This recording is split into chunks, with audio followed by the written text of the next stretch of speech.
హిందూ బంధువులందరికీ జై శ్రీరామ్. మీ అందరికీ తెలుసు, హిందూ జనశక్తి ప్రారంభించిన నాటి నుంచి ఈ రోజు వరకు కూడా నేరుగా పలానా పార్టీకి సపోర్ట్ చేయండి అని చెప్పేసి ఎప్పుడు వీడియోస్ చేయలేదు, ఎక్కడ కూడా ప్రచారాలు చేయలేదు. కానీ ఈ 2024 ఎన్నికల యుద్ధం ఏదైతే ఉందో, ఈ యుద్ధంలో ఖచ్చితంగా నేను మాత్రమే కాదు, ప్రతి హిందూ సంఘం కూడా ఒక స్థిరమైన అభిప్రాయాన్ని ప్రజల్లోకి తీసుకువెళ్లాల్సిన అవసరం ఖచ్చితంగా ఉంది. ఆ ఉద్దేశంతోనే మొట్టమొదటిసారిగా ఒక రాజకీయ పార్టీకి నేరుగా పేరు చెప్పి ఎండోర్స్ చేస్తున్నాం. మీ అందరూ కూడా మద్దతు ఇవ్వాల్సిన అవసరం ఉంది అన్న విషయాన్ని మీ దృష్టికి తీసుకువస్తున్నాం. ఆ పార్టీ మరేదో కాదండి, మనందరం ఎంతో నమ్మకంగా గత 10 ఏళ్లుగా గెలిపించుకుంటున్న పార్టీ, అదే భారతీయ జనతా పార్టీ. అయితే భారతీయ జనతా పార్టీ అయినా సరే, మనది అనుకుంటున్న పార్టీ అయినా సరే, మనం ఎందుకు ఓటేయాలి అనేది ఖచ్చితంగా మనం మాట్లాడుకోవాలి. కానీ దానికంటే ముందు అసలు భారతీయ జనతా పార్టీకి ఇప్పుడు ప్రచారం చేయాల్సిన అవసరం ఏమొచ్చింది అన్న విషయాన్ని మీ అందరికీ స్పష్టం చేయాలి. ఎందుకు చేయాల్సి వస్తుంది అంటే, గత 10 ఏళ్లుగా దేశంలో ఎక్కడ తీవ్రవాద చర్యలు లేకపోయినా, గత 10 ఏళ్లుగా జరగాల్సిన అభివృద్ధి ఏదైతే ఉందో అది అనుకున్న దానికంటే కూడా 10 100 వేగంతో పరిగెడుతూ ఉన్నా సరే, ప్రపంచ యవనిక మీద భారతదేశపు కీర్తి పతాక సగర్వంగా వెలుగుతున్నా సరే, బయట పల్లకీల మోత ఇంట్లో ఈగల మోత అన్నట్లు కొంతమంది ఈ విదేశాలకు పుట్టిన విత్తనాలు, లేకపోతే విదేశీ ఎంగిలి బిస్కెట్లు తినే సునకాలు ఈ రోజున భారతదేశం గురించి, నరేంద్ర మోడీ గురించి, భారతీయ జనతా పార్టీ గురించి తప్పుడు కూతలు కూయటానికి వాళ్ళంతా ఏకమయ్యారు. ఎందుకు ఇలా జరుగుతుంది అని ఆలోచించినప్పుడు చాలా స్పష్టంగా తెలుస్తూ ఉంది.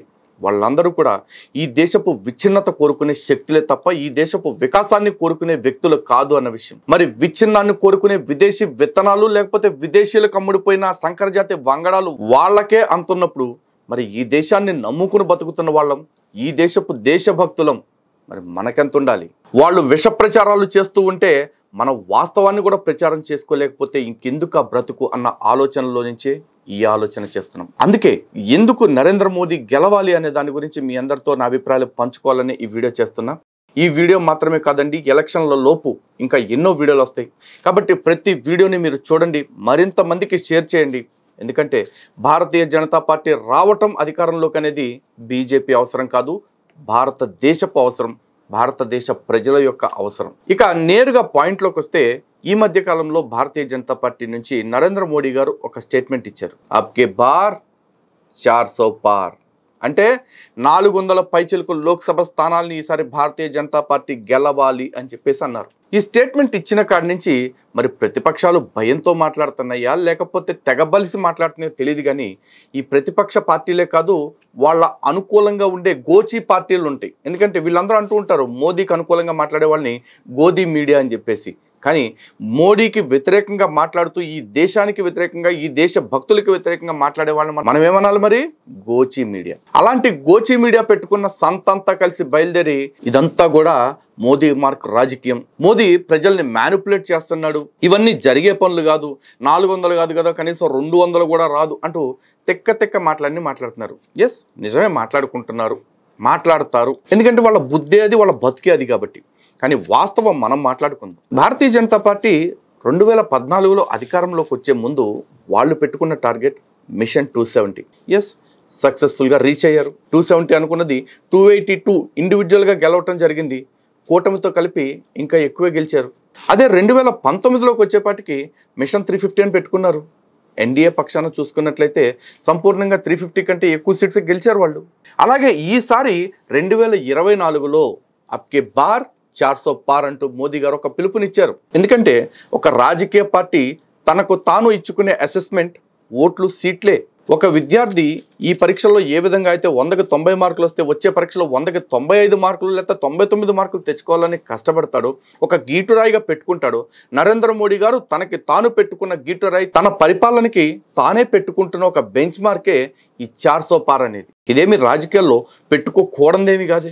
ఆల్రెడీ ప్రజా వ్యతిరేకతను మూటగట్టుకుని రేపో మాపో సర్వనాశనం అయిపోబోతున్న కొన్ని పార్టీలే వై నాట్ 175, వై నాట్ 250 అంటూ మాట్లాడుతున్నాయి. అలాంటిది 10 ఏళ్లుగా దేశాన్ని అభివృద్ధిలో ఆకాశం వైపు నడిపిస్తూ ప్రపంచ యవనిక పైన విశ్వగురువుగా నిలబెడుతున్న వ్యక్తి 400 సీట్లు మనం గెలవాలి అని తన పార్టీ కార్యకర్తలకి, ఈ దేశ ప్రజలకి ఒక విజ్ఞాపన చేస్తే అదేదో చెయ్యకూడని పనిలాగా ఎందుకు ప్రచారం చేస్తున్నారు? అసలు ఈ పిలుపు ఇచ్చిన కాడ నుంచి ప్రతి ఒక్కళ్ళు ఒక తప్పుడు ప్రచారం చేసేస్తాం మొదలు పెడతా ఉన్నారు. ఈ దేశంలో 10 ఏళ్ల నుంచి మోడీ చేయని అన్యాయం లేదు, లేకపోతే మోడీ చేయని ద్రోహం లేదు అన్నట్లుగా. పోనీ అలాంటిది వీళ్ళందరూ మోడీకి ఓటేయొద్దని చెప్తున్నారు, బీజేపీకి ఓటేయొద్దని చెప్తున్నారు. మరి ఎవరికి ఓటు వెయ్యాలి అనేది ఏమన్నా చెప్పగల క్లారిటీ ఉందా?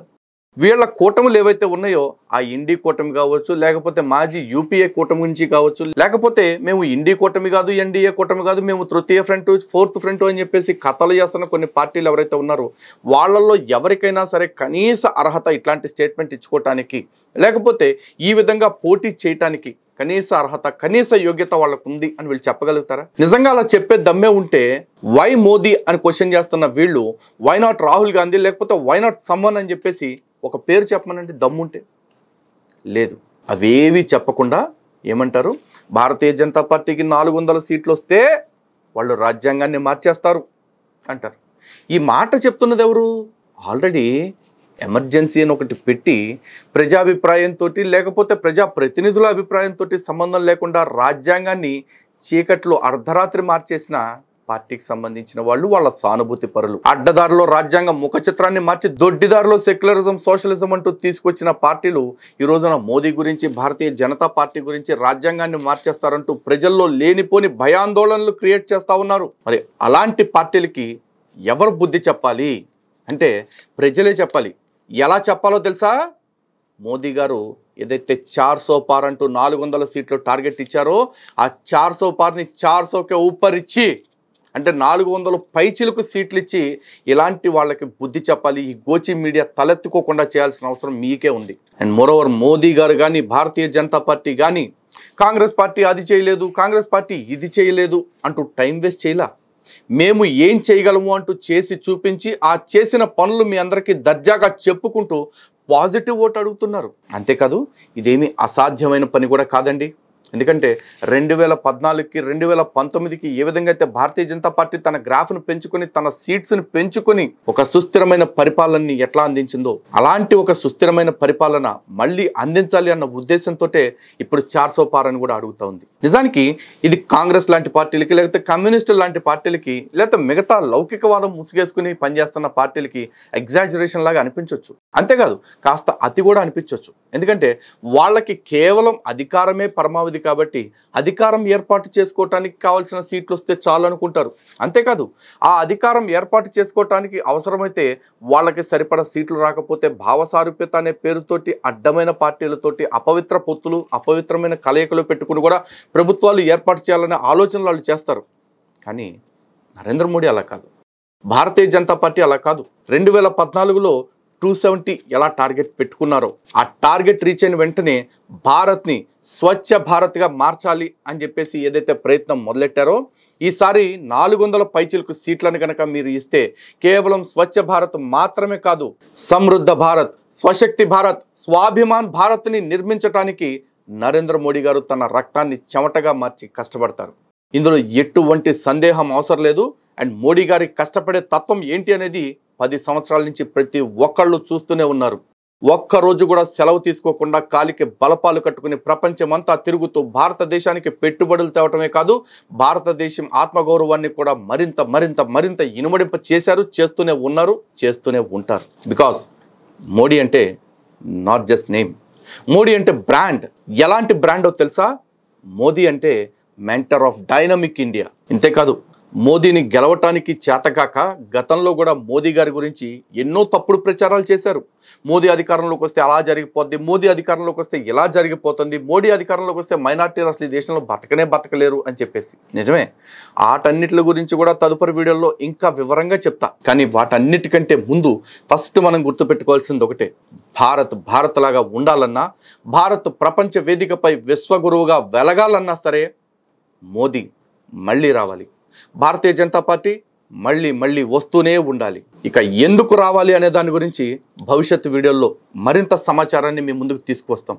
కాబట్టి ఈ వీడియోని మరింత మందికి షేర్ చేయండి. రాబోయే వీడియోల్లో గత 70 ఏళ్లుగా కాంగ్రెస్ ఏం చేయలేకపోయింది, గత 10 ఏళ్లుగా భారతీయ జనతా పార్టీ నరేంద్ర మోడీ గారి సారథ్యంలో ఏమేం చేసి చూపించింది, దీంతో పాటు మైనారిటీల బూచిగా భారతీయ జనతా పార్టీ ఎందుకు ప్రచారం అవుతుంది అనే దాని గురించి కూడా మరింత సమాచారాన్ని మీకు ఇచ్చే ప్రయత్నం చేస్తాను. గుర్తుపెట్టుకోండి, అబ్కి బార్ मोदी की सरकार, बार बार भारतीय जनता पार्टी का सरकार। जय श्री राम, भारत माता की जय।